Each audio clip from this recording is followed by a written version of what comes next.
for the first 1500 years, you guys had the same.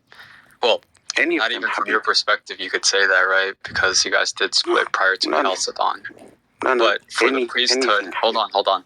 For the priesthood, there were divisions. So whose priesthood do we follow?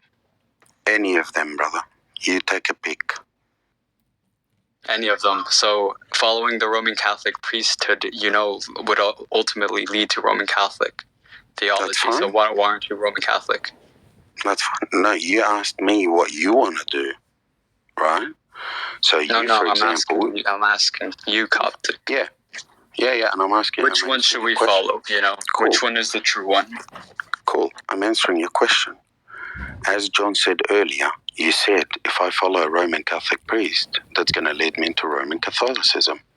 And this is why I said to you earlier, and John said it to you earlier, that you need to research your own research and find out what faith out of those apostolic churches that you feel works for you and convinces you, then follow that priesthood of that church. It's not very hard. But doesn't that kind of bring us back to the that's based on feelings, though, Coptic. You said you're saying based on feelings.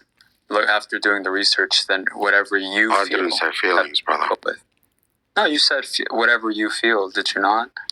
That's what you said. I said research, Habibi. Research. Yeah, no, you said research, churches. But then you said.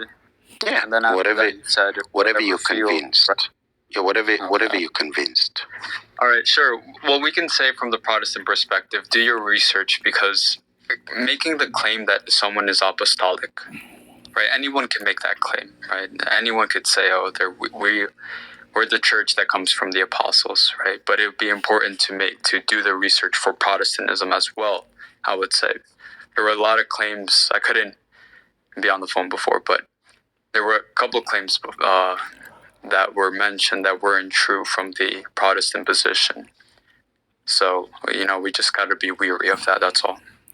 Yeah. We got to be careful with exactly what Protestants believe, because this claim that goes on over and over for the first 1600 years, the Holy Spirit was vacant from the church. We don't believe that.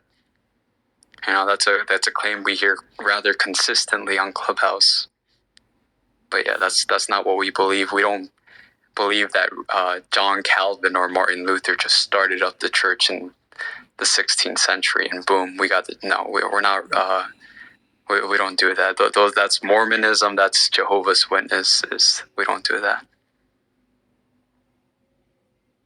But we have to be careful, that's all I'm saying. We have to be careful with exactly what Protestants believe.